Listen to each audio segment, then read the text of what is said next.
ఇచ్చాను. చూసారా అందరూ?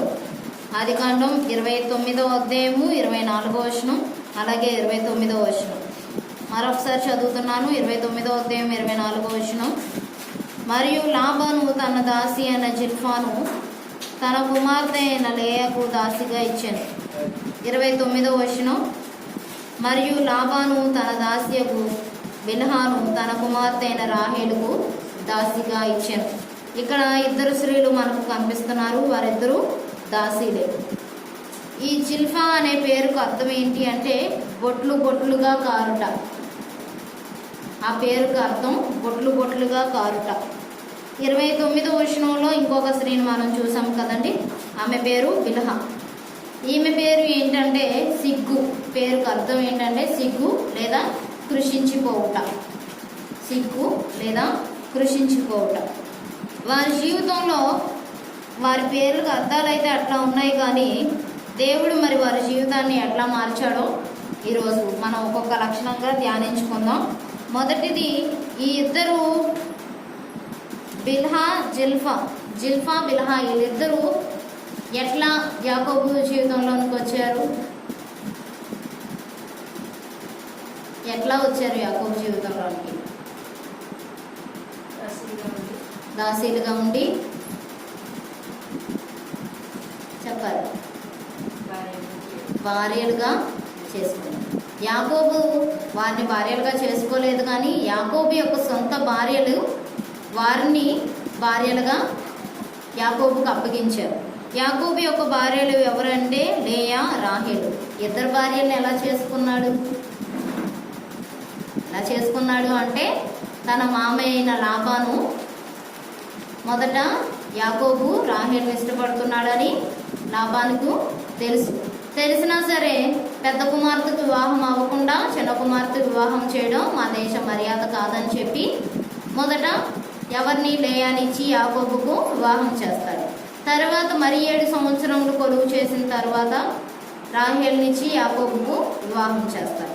వీరిద్దరిని ఇచ్చి వివాహం అయిన తర్వాత యాకోబు తన జీవితాన్ని కొనసాగిస్తున్న సమయంలో దేవుడు లేయా యొక్క గర్భాన్ని తెరిచి లేయాకు బిడ్డలను ఇచ్చాడు, కానీ రాహేలుకు బిడ్డలను ఇవ్వలేదు. రాహేలుకు బిడ్డలు లేనప్పుడు రాహేలు ఏం చేసిందంటే యాకోబుని బాగా వేధిస్తుంది. నాకు పిల్లల్ని ఇవ్వు అని వేధిస్తుంటే 30వ అధ్యాయంలో 2వ వచనంలో యాకోబు ఒక మాట అంటాడు. యాకోబు కోపము రాహేలు మీద రగులు కొనగా అతడు నేను నీకు గర్భఫలమును ఇయ్యకపోయినా దేవునికి ప్రతిగా ఉన్నానా అనేను. అందుకు ఆమె నా దాసి అయిన బిల్హా ఉన్నది కదా, ఆమెతో పోము, ఆమె నా కొరకు పిల్లలను కను. ఇలాగా ఈ విధంగా మొదటిగా యాకోబు జీవితంలోకి వచ్చిన దాసి ఎవరు అంటే బిల్హా ఎప్పుడైతే తన జీవితంలోనికి యాకోబు జీవితంలోనికి వచ్చిందో దేవుడు ఆమె యొక్క గర్భాన్ని తెరిచి ఆమెకు 2 కుమారులను ఇస్తాడు. ఆ 2 కుమారులు ఎవరు అంటే 6వ అధ్యాయంలోను 30వ అధ్యాయము 6వ వచనంలోను 8వ వచనంలోను మనకు కనిపిస్తుంది. ఒక కుమారుని పేరు దాను, 2వ కుమారుని పేరు నఫ్తాలి. ఈ 2 కుమారులు ఎవరికి పుట్టారు అంటే దాసి అయిన బిల్హాకు పుట్టారు. కానీ రాహేలు దేవుడు ఆమెకు అనుగ్రహించాడు అనుకొని రాహేలు ఆమె ఎంతగానో సంతోషిస్తుంది. అక్కడి వరకే తన సంతోషాన్ని వ్యక్తపరుస్తూ ఉంటుంది. దేవుడు ఎందుకు నాకు బిడ్డలను ఇవ్వలేదు అని దేవుని సన్నిధిలో ఆమె మొదటిగా పశ్చాత్తాపడలేదు, కానీ తదుపరి దినాల్లో ఆమె పశ్చాత్తాపడి దేవుని యొద్ద నుండి 2 బిడ్డల్ని ఆమె పొందుకున్నట్లుగా పరిశుద్ధ గ్రంథంలో మనకు కనిపిస్తుంది. అయితే మొదటిగా మనం చూసేది ఏంటంటే 2 దాసీలు ఏ విధంగా వచ్చారు అంటే లాబాను యొక్క దాసీలు వారి కుమార్తెలకు వివాహం అయిన తర్వాత లాబాను కుమార్తెలకు ఇచ్చాడు. ఆ కుమార్తెలు యాకోబుకు భార్యలుగా ఇచ్చారు. ఆ యాకోబుకు భార్యలుగా ఇవ్వడం వల్ల వారిద్దరూ బిల్హా జిల్ఫా యాకోబు జీవితంలోనికి ప్రవేశించారు. యాకోబు జీవితంలోనికి ప్రవేశించిన ఈ దాసీలిద్దరూ వారి ప్రవర్తన ఎట్లా ఉంది? అంతం వరకు వారి ప్రవర్తన నమ్మకంగా ఉందా, లేకపోతే తిరుగుబాటు చేసిన వారుగా ఉన్నారా? దినాల్లో మనం ధ్యానించుకున్న స్త్రీలలో ఒక స్త్రీ ఎవరండి? ఒక దాసి గురించి మనం చెప్పుకున్నాం. ఎవరు ఆ దాసి? అబ్రహాం యొక్క కుటుంబంలోనే ఒక దాసి గురించి మనం చెప్పుకున్నాం. అయ్యో సంఘ విశ్వాసులారా ఎక్కడున్నారు? ఆగరు దాసిగా ఇవ్వబడింది. ఎవరికి ఇవ్వబడింది? అబ్రహాముకి ఇవ్వబడింది. ఆమె ఎక్కడి నుంచి వచ్చింది? అహీమెలెకు రాజు గొడ్లను గొర్రెలను అన్నిటినీ అబ్రహాముకు ఇస్తాడు. ఇచ్చినప్పుడు ఈ హాగరు అనే వ్యక్తిని కూడా అబ్రహాముకి బహుమానంగా ఇస్తాడు. అలాగా ఆమె అబ్రహాం యొక్క కుటుంబంలోనికి ప్రవేశించి శారాకు గర్భఫలం లేనప్పుడు హాగరు అబ్రహాం యొక్క జీవితంలోనికి వచ్చి ఒక కుమారుని కంటది. ఆ కుమారుడి పేరు ఇష్మాయేలు. అయితే హాగరు జీవితంలో మనం చూస్తే మొదట ఆమె ఆశీర్వదింపబడిన స్త్రీగా ఉంది, కానీ ఆమె ప్రవర్తన దేవునికి వ్యతిరేకంగా ఉంది. ఆమె లోపడలేదు. తన తల్లిదండ్రులుగా చూసుకున్న అబ్రహాముకి శారాకి ఆమె లోపడలేదు. ఆమె సగంలోనే ఆమె జీవితాన్ని ఇష్మాయేలు దేశానికి ఆమె వెళ్ళిపోయింది. ఇష్మాయేలులోనే ఒక వ్యక్తిని ఒక స్త్రీని చూసి తన కుమారుడైన ఇష్మాయేలుకి ఇచ్చి వివాహం చేసింది. అలాగే వచ్చిన ఈ ఇద్దరు దాసీలు కూడా ఏ విధంగా వారి జీవితాన్ని కొనసాగించారో దేవుడు ఈరోజు మనతో మాట్లాడుతున్న విషయాలు మనం గమనిద్దాం. మొదటిగా ఈ దాసీలకు ఉన్న లక్షణం ఏంటి అంటే లోబడిన వారుగా ఉన్నారు. ఏ విధంగా ఉన్నారు? లోబడిన వారుగా ఉన్నారు. లోబడని వారుగా కాదు, లోబడిన స్త్రీలుగా మనకు కనిపిస్తున్నారు. ఏ విధంగా లోబడ్డారు అంటే 29వ అధ్యాయం మనం ఇప్పుడే చదువుకున్నాం. 29వ అధ్యాయం 24వ వచనంలో, మరియు లాబాను తన దాసి అయిన జిల్పాను తన కుమార్తె అయిన లేయాకు దాసిగా ఇచ్చాను. అలాగే 29వ వచనంలో, మరియు లాబాను తన దాసి అయిన బిల్హాను తన కుమార్తె అయిన రాహేలుకు దాసిగా ఇచ్చాను. ఇక్కడ ఎవరికి దాసిగా ఇచ్చారు అంటే లాబాను కుమార్తెలకు దాసిగా ఇచ్చాడు. అప్పటికి వీరు పెద్దవారై ఉండొచ్చు. అదే కుటుంబంలో పుట్టి లేదా అదే కుటుంబం నుంచి వంశపారంపర్యంగా వస్తున్న అక్క చెల్లులైనా అయి ఉండొచ్చు.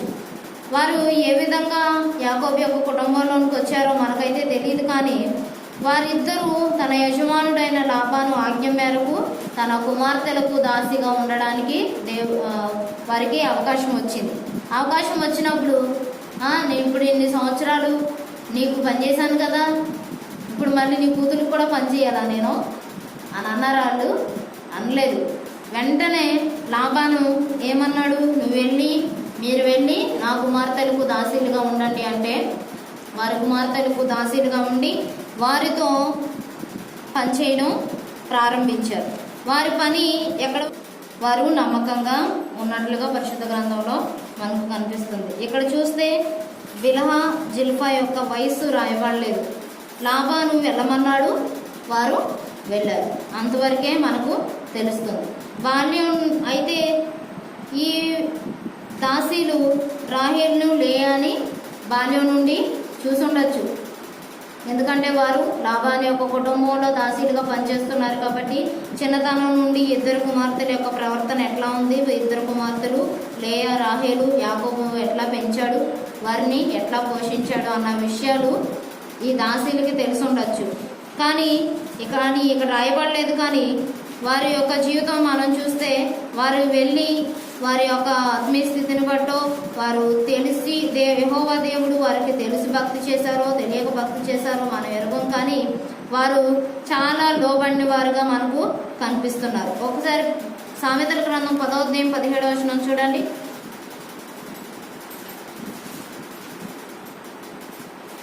సామెతలు 10వ అధ్యాయం 17వ వచనం.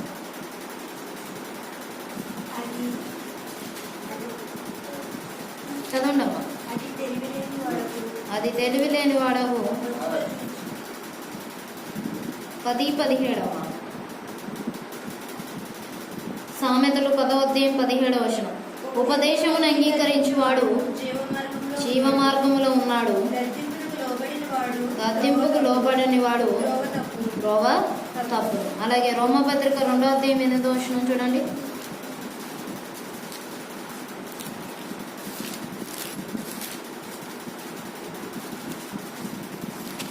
రోమీయులకు రాసిన పత్రిక 2వ అధ్యాయం 8వ వచనం.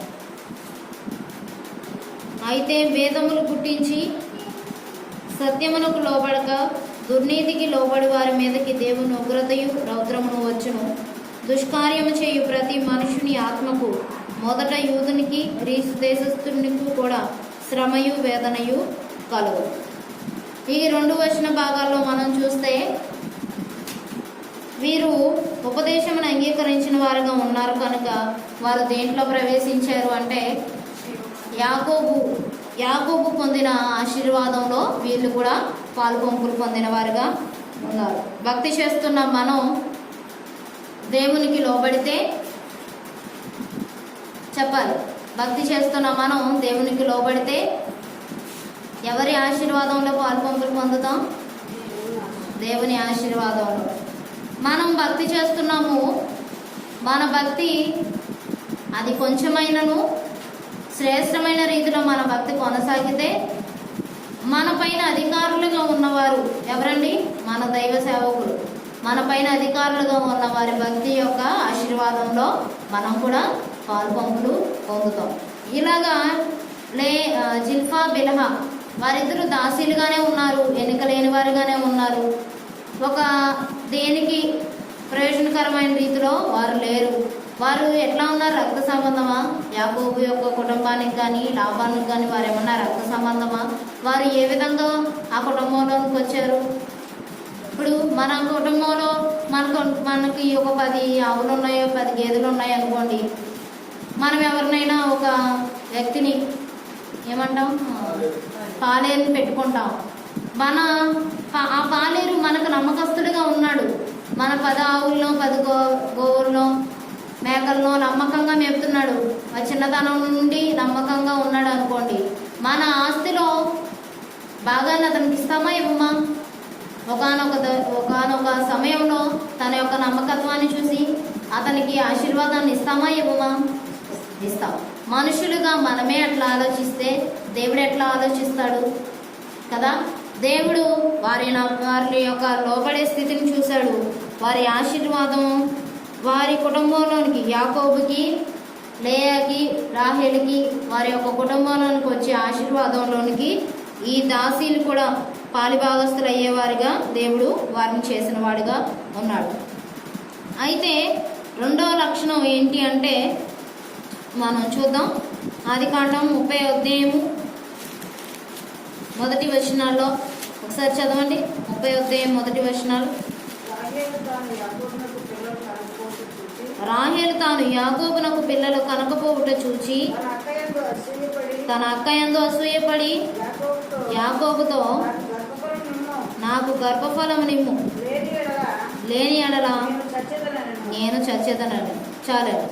ఇక్కడ ఎవరి మీద అసూయపడ్డారు అంటే రాహేలు లేయా మీద అసూయపడింది. ఎందుకు అంటే వివాహం చేసుకున్నారు, ఇద్దరు వివాహం చేసుకున్నారు యాకోబుని.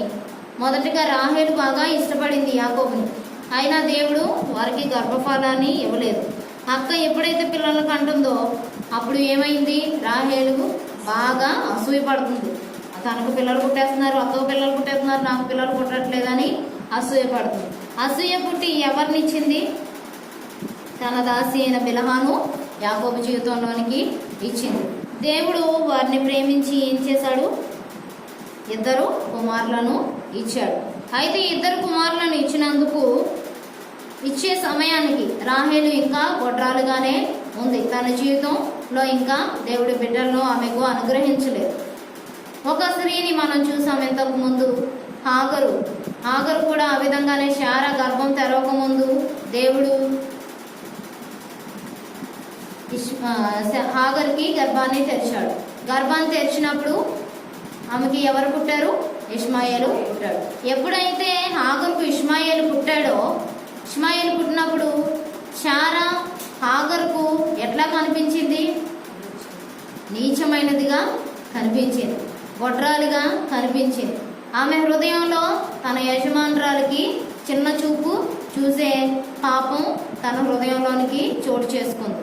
కానీ ఇక్కడ చూస్తే రాహేలు కూడా బిల్హాను ఇచ్చింది. కానీ దేవుడు 2 కుమారులను ఇచ్చేసరికి కూడా ఆమెకు రాహేలుకు గర్భం తెరవబడలేదు. కానీ ఆమె ఆ చిన్న చూపు రాహేలును చూడలేదు. రాహేలు ఆమె దృష్టికి నీచమైనదిగా కనిపించలేదు. ఎందుకు కనిపించలేదు అంటే బిల్హా తన జీవితంలో తను తాను తగ్గించుకున్న స్త్రీగా మనకు కనిపిస్తుంది. ఆమెకు వచ్చిన హెచ్చింపు ధన్యతను బట్టి, తన జీవితంలోకి ఆమెకు వచ్చిన ఆ భాగ్యతను బట్టి ఆమె తను తాను హెచ్చించుకోలేదు. కానీ ఈ ఈ ధన్యత, ఈ ఆశీర్వాదం నాకు దేవుడిచ్చింది అని ఆమె గ్రహించుకొని తన యజమానురాలైన రాహేలుకు తగ్గించుకొని, ఆమె ఎదుట తగ్గించుకొని జీవించిన స్త్రీగా మనకు కనిపిస్తుంది. ఇక్కడ మనం చూస్తే ఆమె దేవుని సన్నిధిలో తప్ప మరి దేని విషయంలో ఆమె అతిశయపడినట్టు మనకు కనిపిస్తలేదు. భక్తి చేస్తున్న మనము దేన్ని బట్టి అతిశయించాలి? దేవుని బట్టి అతిశయించాలి. ఒకసారి ఇర్మియా గ్రంథం 9వ అధ్యాయం చూడండి. ఇర్మియా గ్రంథం 9వ అధ్యాయము 23-24 వచనాలు. 9వ అధ్యాయము 23-24 వచనాలు. ఉండాలి అంటే దేవుణ్ణి మనం పరిశీలనగా తెలుసుకోవాలి. ఎప్పుడు దేవుడు పరిశీలనగా తెలుసుకోగలుగుతామంటే మన హృదయంలో ఉన్న ప్రతి పాప స్థితిని దేవుని సన్నిధిలో ఒప్పుకొని విడిచిపెట్టినప్పుడు దేవుడు మనకు కనిపిస్తాడు. మోషే తన జీవితంలో చూస్తే మోషే ఒక నరహత్య చేశాడు. ఐగుప్తులో ఒక నరహత్య చేశాడు. ఆ నరహత్య బయటపడిపోతుంది అనుకొని ఏం చేశాడు? పారిపోయి మిద్యాను అరణ్యంలోనికి వెళ్ళిపోయాడు. మిద్యాను అరణ్యంలోనికి వెళ్ళిపోయి ఎన్ని సంవత్సరాలు మందలను కాచాడండి? ఇత్రో అని తన మామ మందలను ఎన్ని సంవత్సరాలు కాచాడు? 40 సంవత్సరాలు కాచాడు. 40 సంవత్సరాలు అంటే దేవుడు 40 సంవత్సరాలు మోషేను పరీక్షించాడు. 40 సంవత్సరాలు దేవుడు సమయాన్ని ఇచ్చాడు. 40 సంవత్సరాలు మోషే కూడా నమ్మకంగా దేవుణ్ణి పరిశీలనగా తెలుసుకున్నప్పుడు ఒకానొక సమయంలో ఏమైంది? మండుచున్న పొదలో నుండి దేవుడు మోషేతో మాట్లాడాడు. ఎప్పుడు మోషేతో మాట్లాడాడు అంటే తన హృదయ స్థితిని మోషే తను అర్థం చేసుకొని తను చేసింది తన తప్పు అని గ్రహించుకున్నాడో అప్పుడు దేవుడు అతనితో మాట్లాడాడు. ఈ విధంగా భక్తి చేస్తున్న మనం కూడా దేవుని బట్టి అతిశయించాలి. దేవుని పరిశీలనగా తెలుసుకోవాలి. మన హృదయంలో ఉన్న ప్రతి ఒక్క పాప స్థితిని మనకు తెలుసు. మనం చేస్తున్నది కరెక్టో రాంగో మనకు తెలుసు. అట్లే మీకు తెలిసిన వాటన్నింటినీ మనం దేవుని సన్నిధిలో ఒప్పుకొని విడిచిపెడితే దేవుడు ఖచ్చితంగా మనతో మాట్లాడేవాడిగా ఉన్నాడు. అలాగే మూడవది, ఈ బిల్హా జిల్ఫా ఎట్లా ఉన్నారు అంటే యెహోవా యందు భయభక్తులు కలిగిన స్త్రీలుగా మనకు కనిపిస్తున్నారు. యెహోవా యందు భయభక్తులు కలిగిన స్త్రీలు. యెహోవా యందు భయభక్తులు కలిగిన స్త్రీ ఇలాగూ ఆశీర్వదింపబడును అని ఉంది కదా. యెహోవా యందు భయభక్తులు కలిగిన వారు ఇట్లాగూ ఆశీర్వదింపబడు. ఎలా ఆశీర్వదింపబడతాం? ఎప్పుడు ఆశీర్వదింపబడతాం అంటే దేవునితో భయము భక్తి కలిగి ఉన్నప్పుడే ఆశీర్వదింపబడతాం. అన్నం వండాలండి. మనం అన్నం వండాలనుకున్నాం, ఒక దాక తీసుకున్నాం, అందులో బియ్యం పోసాం, పొయ్యి మీద పెట్టాం, అన్నం అయిపోతుందా? అన్నం వండడానికి బియ్యమే కదా కావాల్సింది. మంట కూడా వేసాం, నీళ్ళు పోయాలి, నీళ్ళు పోసాం, బియ్యం పోయలేదు, అన్నం అయిపోతుందా? అలాగే దేవుడు మనల్ని ఆశీర్వదించాలి అంటే దేవునితో మనకు కావాల్సింది ఏంటంటే భయము భక్తి. దేవుడు అంటే భయం ఉండాలి, భక్తి ఉండాలి. నాకు భయం ఉందండి, భక్తి లేదండి, నేను ప్రతి ఆదివారం దేవుని సన్నిధికి రానండి, ప్రతి నియమకుడికి రానండి అంటే దేవుడు ఆశీర్వదిస్తాడా? ఆశీర్వది. నేను ప్రతి నియమకుడికి వస్తానండి, ప్రతి ఆదివారం దేవుని సన్నిధికి వస్తానండి, దేవునికి ఇచ్చి అన్నీ నేను ఇస్తానండి, కానీ దేవుడు అంటే నాకు భయం లేదండి, లోకంలో నా ఇష్టానుసారంగా నేను జీవిస్తానంటే దేవుడు ఆశీర్వదిస్తాడా? ఆశీర్వదించు. దేవుడు మనల్ని ఆశీర్వదించాలి అంటే మనకు భయము కావాలి, భక్తి కావాలి. ఈ లోకంలో చూస్తున్నాం, మనం జీవిస్తున్నాం, మనం దేవుని సన్నిధిలో భయభక్తులు కలిగి ఉన్నామా లేవా అని పరీక్షించుకునే వారుగా ఉండాలి. ఈ జిల్ఫా బిల్హా దేవుని యందు భయభక్తులు కలిగిన స్త్రీలుగా ఉన్నారు. ఆదికాండం 30వ అధ్యాయము 6-8 వచనాలు చూడండి ఒకసారి. అప్పుడు రాహేలు దేవుడు నాకు తీర్పు తీర్చెను. ఆయన నా మొరను విని నాకు కుమారుని దయచేసి అనుకొని అతనికి దాను అని పేరు పెట్టాడు. రాహేలు దాసి అయిన బిల్హా తిరిగి గర్భవతి అయిన యాకోబుకు రెండో కుమారుని కనెను.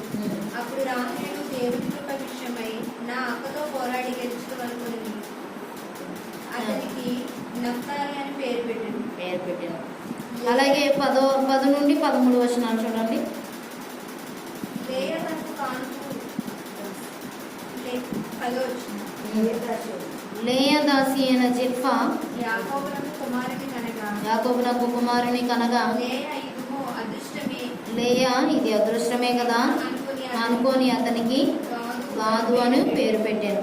లేయా తన దాసి అయిన జిల్పా యాకోబునకు రెండో కుమారుని కనగా లేయా నేను భాగ్యవంతురాలను, స్త్రీలు నన్ను భాగ్యవతి అందురు కదా అని అతనికి ఆషేరు అని పేరు పెట్టాను.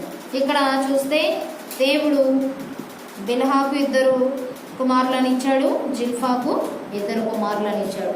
వారు పేర్లు పెట్టే విషయంలో వారు యజమానురాలు అయిన రాహేలు, లేయా వారికి పేర్లు పెట్టిన వారుగా ఉన్నారు. అదేంటండి, యాకోబు జీవితంలోనికి దాసీలు 2 భార్యలుగా వచ్చారు. దేవుడు వారికి పిల్లల్ని ఇచ్చాడు. అప్పుడు పేర్లు ఎవరు పెట్టాలి? ఎవరికి అన్నారో వాళ్ళు పెట్టుకుంటారు. అంతేనా? మన పిల్లలకి వేరే వాళ్ళు వచ్చి పేర్లు పెడితే మనం ఊరుకుంటామా? చెప్పండి ఊరుకుంటారా? ఊరుకోరు కదా. పాస్టర్ గారి పేరు పెడితే ఇంకో పేరు పెట్టుకునే వాళ్ళు కూడా ఉన్నారంట. అంటే స్కూల్లో ఒక పేరు, ఇంటి దగ్గర ఒక పేరు, మళ్ళీ ఆ పేరు ఆ పెట్టిన కుర్రోడికి కుర్రోడికో అమ్మాయికో నచ్చకపోతే దాన్ని మార్పులు చేర్పులు చేసుకొని ఇంకొక పేరు, సండే స్కూల్లో ఒక పేరు, మళ్ళీ ఫ్రెండ్స్ అందరితో పిలిపించుకునేది ఒక పేరు, ఇలాగా పేర్లు మార్చుకునేవారుగా ఉంటారు. అది చాలా దేవునికి చాలా అవిధేయమైన పని. అట్లాంటి పనులు క్రైస్తవులుగా, దేవుని నమ్ముకున్న విశ్వాసులుగా మనం అట్లాంటి పనులు చేసేవారుగా ఉండకూడదు. ఇక్కడ చూస్తే జిల్ఫా, బిల్హా వారు కన్నారు. నవమాసాలు మోసి ఎవరు కన్నారు? 2 దాసీలు కన్నారు, 2 కుమారులని. కానీ వాళ్ళు పేర్లు పెట్టింది ఎవరు అంటే వారు యజమానురాలు 2 లేయా, రాహేలు వారికి పేర్లు పెట్టిన వారుగా ఉన్నారు. ఆ పేర్లను వారు మార్చుకోలేదు. దేవుడు వారికి న్యాయం చేశాడని, వారికి తీర్పు తీర్చాడని వారు సంతోషంతో ఆ పేర్లు పెట్టిన పేర్లకి వారు లోబడిన వారుగా ఉన్నారు. దేవుని మహిమపరిచే పేర్లు, దేవుణ్ణి గణపరిచే పేర్లు, దేవుడు 12 గోత్రాలు ఏర్పరచుకున్న ఆ వరుస క్రమంలో దేవుడు ఏర్పరచుకున్న ఈ 2 దాసీలను కూడా దేవుడి నామానికి మహిమకరంగా ఉంటున్నట్లుగా వారిద్దరూ కుటుంబంలో జీవించిన వారుగా ఉన్నారు. ఎప్పుడైతే దేవునికి మనం లోపడతామో దేవుడు మనకు ఆశీర్వాదాన్ని ఇస్తాడు. దేవుని సన్నిధిని ఎప్పుడైతే తగ్గించుకుంటామో దేవుడు అప్పుడు మనకు ఆశీర్వాదాన్ని ఇస్తాడు. దేవుని సన్నిధిలో ఎప్పుడు భయభక్తులు కలిగి ఉంటామో దేవుడు అప్పుడు మనల్ని హెచ్చించేవాడిగా ఉంటాడు. ఇక్కడ మనం చూస్తే ఈ జిల్ఫా, బిల్హా తన జీవితంలో ఏం చేశారు? మొదటిగా లోబడిన స్త్రీలుగా ఉన్నారు, తగ్గించుకున్న స్త్రీలుగా ఉన్నారు. చెప్పండి. యజమానురాలకు పిల్లలు లేకపోయినా దాసీలుగా ఇవ్వబడిన వీరికి పిల్లల్ని ఇచ్చినా వారు గర్వించలేదు.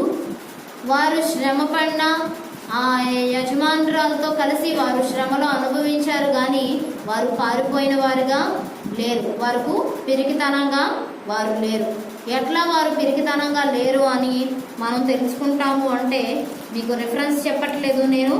యాకోబు తన మందలను కాచుకుంటూ కొన్ని సంవత్సరాలు ఎదురు చూసినప్పుడు యాకోబు మామ అయిన లాబాను ఆశీర్వాదం ఇవ్వడు. ఎన్ని సంవత్సరాలు చూసినా ఆశీర్వాదం ఇవ్వడు. ఆశీర్వాదం ఇవ్వనప్పుడు ఏం చేస్తాడు అంటే, వీరందరూ కలిసి వేరే వారు స్వదేశానికి వెళ్ళిపోదామని నిశ్చయించుకున్నప్పుడు లేయా, రాహేలు ఏం చెప్తారంటే, యెహోవా నీతో ఏం చెప్పాడో నువ్వు అదే చెయ్యి, మేము నీతో కూడా వస్తాం. ఆశీర్వాదం ఇవ్వనప్పుడు మా తండ్రికి మాకు పాలు పంపులు ఎక్కడి అని వీరిద్దరూ కలిసి వచ్చేసినప్పుడు వారితో పాటు కలిసి ఎవరు కూడా వచ్చారు? ఈ బిల్హా, జిల్ఫా కూడా యజమానురాలతో కలిసి వారి పిల్లలతో సహా వచ్చేసిన వారుగా ఉన్నారు. మార్గ మధ్యంలో వారి స్వదేశానికి వచ్చేస్తున్నప్పుడు ఏషావు కనిపిస్తాడు. ఏషావును సమాధానపరచడం కొరకు మొదటిగా ఈ యాకోబు ఎవరిని పంపిస్తాడు అంటే కొన్ని గొర్రెలను కొన్ని మేకలను ఇచ్చి ఈ దాసీలు కుమారులను ఇచ్చి పంపిస్తాడు. అప్పుడు ఒకవేళ యాకోబు ఏషావు సమాధాన పడలేదనుకోండి, అతనికి ఇంకా కోపం మండుతుంది అనుకోండి, ఒకవేళ యుద్ధం చేశాడు అనుకో, మొదటి ఎవరు బలైపోతారు? దాసీలు పిల్లలు. కానీ ఆ విషయం వారికి తెలుసు కదా. తన సొంత భార్యలను అయితే తన దగ్గర పెట్టుకున్నాడు. దాసీలుగా ఉన్నామే, మమ్మల్ని యుద్ధానికి చెరగొనుకోవడానికైనా మమ్మల్ని అప్పగించడానికి వారు హృదయంలో ఎక్కడ నొచ్చుకోలేదు. వారి శ్రమ అయినను బాధ అయినను వారి యజమానుడు ఏ విధంగా వారిని ముందుకు కొనసాగమన్నాడో వారు కొనసాగిన వారుగా ఉన్నారు. ఒక దాసీలుగా ఈ లోకంలో ఉన్న స్త్రీలుగా, సామాన్య స్త్రీలుగా వారు ఒక యజమానుడికి అంత లోబడితే పరలోకంలో దేవుడు మన కొరకు ఎన్ని ఆశీర్వాదాలు దాచిపెట్టాడు, ఎన్ని నివాస స్థానములు మన కొరకు దాచిపెట్టాడు మీకు తెలుసా? యోహాను సువార్తలో దేవుడు రాస్తాడు, మీ హృదయములు కలవరపడనీయకుడి, నేను నీ కొరకు నివాసములు సిద్ధపరచడానికి వెళ్తాను. ఆ నివాసములు బంగారంతో కట్టబడినవిగా ఉంటాయి.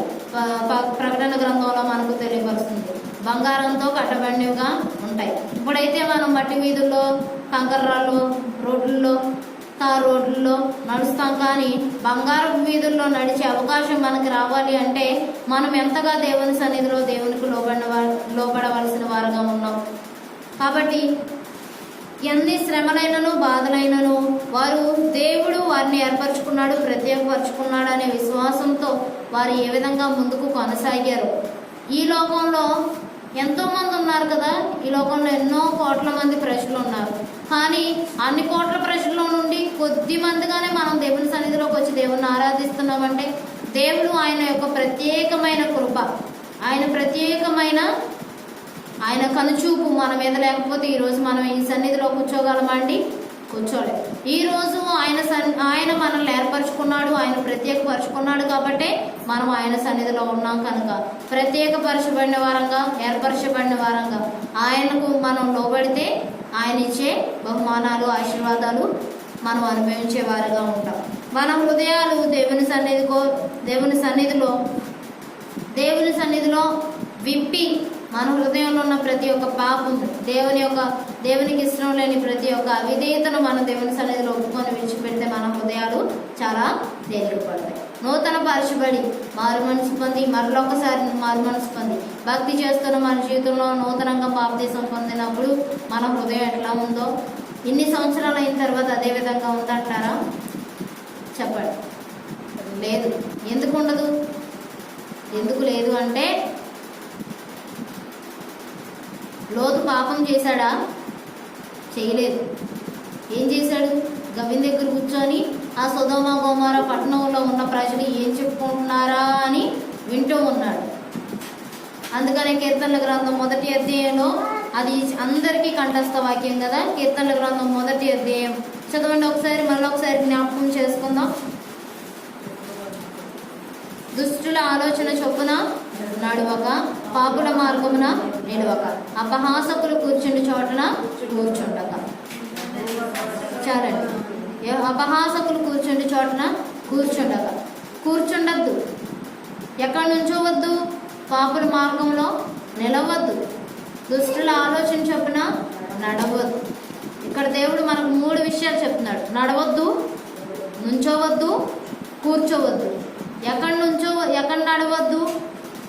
దుష్టుల ఆలోచనలు. వారు ఇది చెయ్యి, అది చెయ్యి. ఇప్పుడు భార్యాభర్తకు గొడవ అవుతుందండి. రకరకాలుగా కొంతమంది రకరకాలుగా చెప్తారు. కొంతమంది ఇడిపో, వదిలేయి, ఇంకా అబ్బాయి నీకు సెట్ కాడు, వదిలేసేయి అంటారు. కొంతమంది ఏం చెప్తారు? దేవుడు మిమ్మల్ని జతపరిచాడు, ఆ వ్యక్తి మారేంత వరకు ఎదురు చూడు, విశ్వాసంతో ప్రార్థన చేయి. ఈ రెండిట్లో ఏది మనుషులకి బాగా నచ్చుద్ది? శ్రమ పడడం నచ్చుద్దా? వదిలేసి వెళ్ళిపోయి తల్లిదండ్రుల దగ్గర ఉండడం నచ్చుద్దా? చెప్పండి. వదిలేసి వెళ్ళిపోవడమే నచ్చుద్ది. కదా. లోకానుసారంగా ఆలోచించే వాళ్ళకైతే వదిలేసి ఎందుకు వచ్చింది ఆ అబ్బాయి ఈ మధ్య వచ్చాడు, ఎందుకు వదిలేసి తల్లిదండ్రుల దగ్గర ఉంటే హ్యాపీగా ఉండొచ్చు అనుకుంటారు. కానీ పరిశుద్ధ గ్రంథంలో ఒక మాట ఉంది, ఏంటో తెలుసా? దేవుడు జతపరిచిన వారిని ఎవరు విడదీయకూడదు. మనుషులు చెప్పే ఆలోచనలు, దుష్టుల ఆలోచనలు అంటే ఇవే. దేవుడు కుటుంబంలో శ్రమ కలుగ చేశాడు అంటే ఆ శ్రమ ఆశీర్వాదానికి గుర్తు. విశ్వాసం లేని వాళ్ళైతే విడిపోవడానికి ఎదురు చూస్తారు. విశ్వాసం కలిగిన వాళ్ళైతే ఎందుకు రాడు అని ప్రార్థన చేస్తారు. హన్నా గొడ్రాలుగా ఉంది. ఆమె ఏం చేసింది? దేవుని సన్నిధికి వచ్చింది, కన్నీరు కార్చేటప్పుడు చాలా భక్తమా నీకు, పొద్దున్నే తాగేసి ఎందుకు ఇక్కడ ఉన్నావు అన్నాడు. దైవ సేవకుడు కూడా గ్రహించలేదు. కానీ అన్న ఏం చేసింది? నేను మత్తురాలనై దేవుని సన్నిధికి రాలేదు దైవజనుడా, నా హృదయంలో ఉన్న బాధను దేవుని సన్నిధిలో, నా నిట్టూర్పులు విడవడానికి నేను దేవుని సన్నిధికి వచ్చానని చెప్పాడు. దుష్టుల ఆలోచన చొప్పున మనం నడిస్తే మన హృదయాలు విఫలమవుతాయి, మన హృదయాలు చెరిగిపోతాయి, మన హృదయాలు పగిలిపోతాయి. ఆ పాపుల మార్గమున మనం నిలిస్తే, పాపుల మార్గం అంటే చేయకుండా వాటిని చేస్తూ వక్ర మార్గంలో నడుస్తూ మనం చెయ్యకపోయినా వారు చేస్తున్న ప్రదేశంలో మనం నుంచున్నాం అనుకోండి, ఏం చేస్తారు? ఒక నరహత్య జరుగుతుంది రోడ్డు మీద, మనం వెళ్ళి అక్కడ నుంచున్నాం, పోలీసులు వచ్చారు, ఎవరిని అడుగుతారు? మనల్ని అడుగుతారు. అలాగే పాపుల మార్గంలో మనం నిలబడినప్పుడు మన హృదయాలోచనలు ఆటోమేటిక్గా వాటి వైపు తిప్పబడతాయి. దేవుని సన్నిధిలో శుద్ధీకరింపబడిన మనం పాపుల మార్గంలో నిలిచేవారిగా ఉండకూడదు. అపహాసకులు కూర్చుండే చోటున మనం కూర్చోకూడదు. ఎదుట వారిని వేళాకోళాలు ఆడుకునే వారితో మనం కూర్చోకూడదు. ఇక్కడ లోతు ఏం చేశాడు? తను పాపం చేయలేదు. సొదొమ గొమొర్రా ప్రజలు పాపం చేసే ప్రజలు, ఆ ప్రజలతో కూర్చున్నాడు. తన కుటుంబం ఏ విధంగా అయిపోయింది? శాపగ్రస్తమైంది. ఇక్కడ మనం చూస్తే ఈరోజు మనం ధ్యానించుకున్న ఇద్దరు స్త్రీలు కూడా, జిల్పా, బిల్హా, వారు దాసీలుగా ఉన్నారు. చిన్నతనం నుండి వారు ఎక్కడ పెరిగారో మనకు తెలియదు. ఏ వయసులో వారు యాకోబు యొక్క కుటుంబంలోనికి వచ్చారో మనకు తెలియదు. కానీ వారు వచ్చినప్పుడు ఏ వయసులో ఉన్నారో కూడా పరిశుద్ధ గ్రంథంలో రాయబడలేదు. వారు వచ్చినప్పటి నుండి ఆఖరి స్థితి వరకు వారు ఏ కుటుంబంలో ఉన్నారు? దేవుని యందు భయభక్తులు కలిగిన కుటుంబంలో నివసిస్తున్న స్త్రీలుగా మనకు కనిపిస్తున్నారు. వారి యొక్క పాత స్థితి ఏ విధంగా ఉందో వారు గుర్తు చేసుకోలేదు.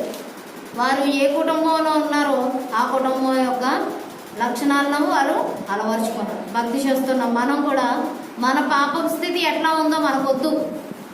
దేవుడు మనల్ని పరిశుద్ధపరిచాడు, మన పాపంలో మనం ఒప్పుకున్నాం, శుద్ధీకరింపబడినాం, ఆయన రక్తంలోనూ ఆయన శరీరంలో పాలుపొంగులు పొందుతున్నాం. కనుక మనం ఏం చేయాలి? ఏ సంఘంతో మనం ముడిపట్టబడి ఉన్నామో, ఏ వ్యక్తులైతే మనకు నాయకులుగా మనల్ని నడిపిస్తున్నారో ఆ వ్యక్తులు మనల్ని ఏ విధంగా నడిపిస్తే, అది శ్రమైనను, బాధ అయినను, కష్టమైనను, మరి ఏదైనాను, అపోస్తులని పౌలు చెప్పారు, శ్రమైన, బాధ అయిన, హింస అయిన, శ్రమైన ఏదైనా దేవుని ప్రేమ నుండి మనం ఎడబాపుంది ఏది లేదు. దేవుని సేవకులు మనల్ని ఒక మార్గంలో నడిపిస్తున్నప్పుడు ఆ మార్గం నుండి మనం అటు ఇటు తొట్టిల్లకుండా ఆ మార్గంలో ఉంటే మనం వారి యొక్క ఆశీర్వాదంలో మనల్ని కూడా దేవుడు పాలుపొంపులు మనకు ఇస్తాడు. కనుక ఈ బిల్హా, జిల్పా వారి యొక్క జీవితంలో దాసీలుగానే ఉన్నారు.